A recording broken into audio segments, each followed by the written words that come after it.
నమస్కారం సార్. నమస్తే. సార్, జగన్ గారు ఇంటి ముందర బ్యారికేడ్లన్నీ కూడా తీసేశారని, మొత్తం సెక్యూరిటీ అంతా కూడా పీకేశారని చెప్పేసి వార్తలు రావడం చూస్తున్నాం సార్. ఈవెన్ జగన్ గారే ప్రైవేట్ సైన్యాన్ని కూడా పెట్టుకోవాల్సిన అవసరం వస్తుందంట కదా, ఏం జరిగింది? దీని గురించి ఏం చెప్తారు సార్? అదే నిన్న కూడా యాక్చువల్గా చెప్పుకున్నాం మనం ఇలాంటిదే. అంటే బేసిక్గా ఏంటంటే ప్రభుత్వాలు మారినప్పుడంతా ప్రతిపక్షాలను ఏదో ఒక రకంగా వేధించడం అనేది జరుగుతుంది. అందులో భాగంగా సెక్యూరిటీని తీసేయడం అనేది వన్ ఆఫ్ ద స్టెప్స్ అనమాట. సో అలాగే జగన్కి సెక్యూరిటీని తీసేస్తారు. దానికి వీళ్ళు చెప్తున్న కారణం ఏంటంటే టెక్నికల్గా జగన్ ఇప్పుడు ఒక ఎమ్మెల్యే తప్ప ఇంకేమీ కాదు. ఎందుకంటే అతనికి ప్రతిపక్ష నాయకుడు స్టేటస్ కూడా టెక్నికల్గా లేదు కాబట్టి ఎమ్మెల్యేకి ఏం సెక్యూరిటీ ఇవ్వాలో అదే ఇస్తున్నాము.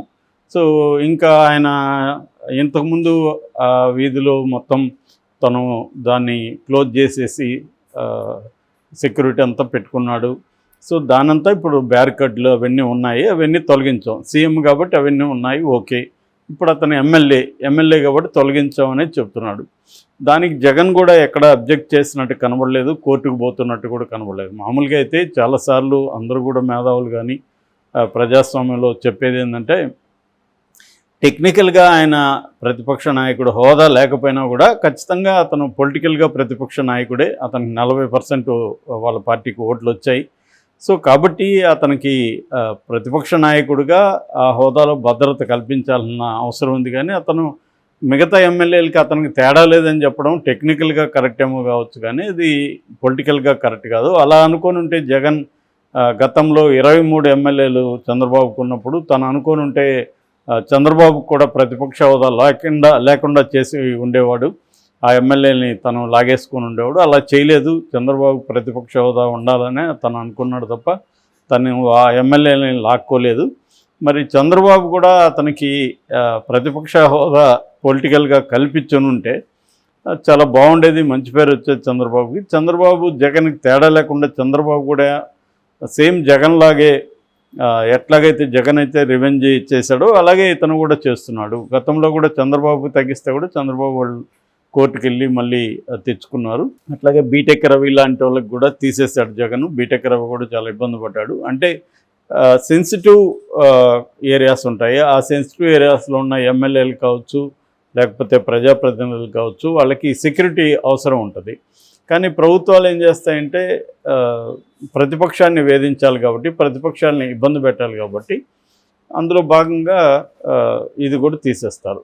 సో జగన్కి కూడా ఇప్పుడు అదే చేస్తారు. జగన్ని అన్ని వైపుల నుంచి కమ్ముకుంటున్నారు. ఒకవైపు ఏమో జగన్ ఖర్చు పెట్టాడు ఎక్కువగా అనేది ఒకవైపు చూపించడం, దాని తర్వాత కుంభకోణాలను తీసుకురావడం, తర్వాత ఇట్లాంటి ఫర్నిచర్ దొంగ అని చెప్పి ప్రచారం చేయడం, ఇవన్నీ ఏంటంటే అతన్ని అన్ని రకాలుగా వీక్ చేయడం అనే కాన్సెప్ట్లో తెలుగుదేశం చేస్తుంది. ఇదే పని ఒకప్పుడు జగన్ కూడా తెలుగుదేశాన్ని ఇదే పని చేశాడు.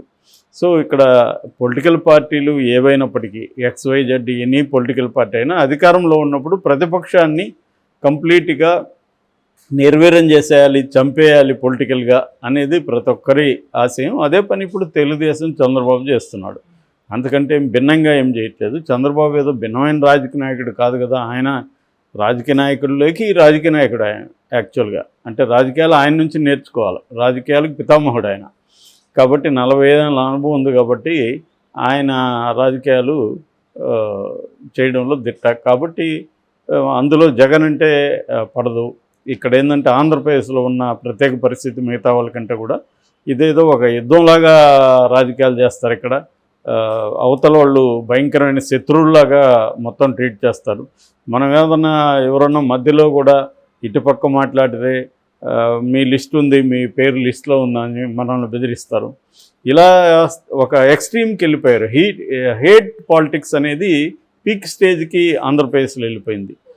బాగా చదువుకున్న వాళ్ళని కూడా నేను చాలామందిని చూస్తాను. వాళ్ళు కూడా ఏదో ఒక సైడ్ తీసుకొని అదర్వైజ్ వాళ్ళు వెరీ నాలెడ్జబుల్ పర్సన్స్ ఉంటారు.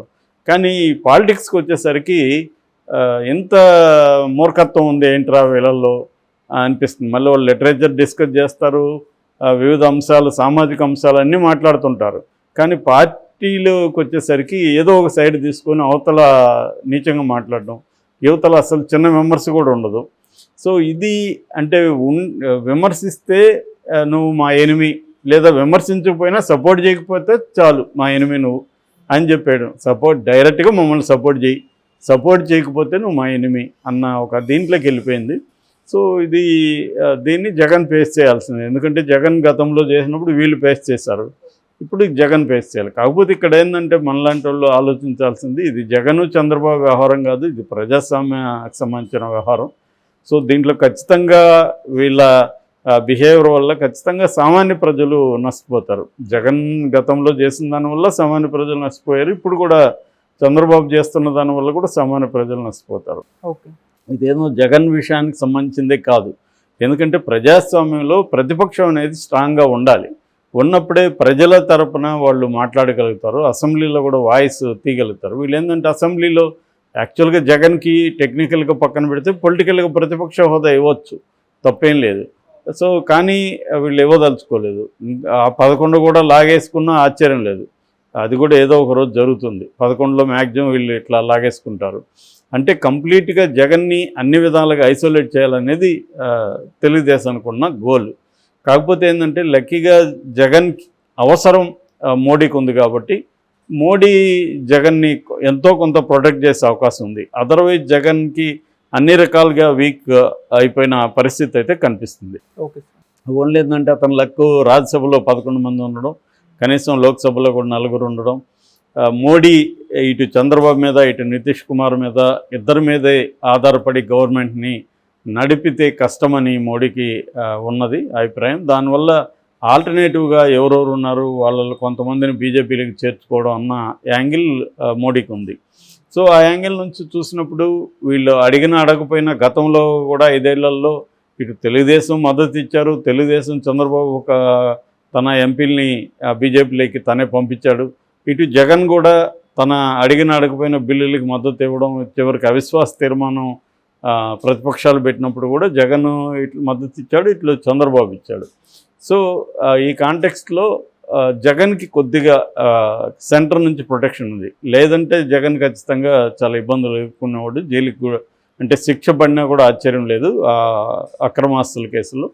ఇప్పుడు కూడా ఏంటంటే చంద్రబాబు కూడా క్లియర్గా అనేక కేసుల్ని కుంభకోణాలని బయటికి తీసి జగన్ని జైల్లోకి పెట్టాలనేది చంద్రబాబు ప్లాన్. జగన్ ఆగినట్టుగా 4 ఏళ్ళు కూడా చంద్రబాబు ఆగే పరిస్థితి కనబడలేదు. ఓకే, సో డే 1 నుంచే ఎలక్షన్ మరుసటి రోజు నుంచి రివెంజ్ మోడ్లోకి తెలుగుదేశం పార్టీ కూటమి వెళ్ళిపోయింది.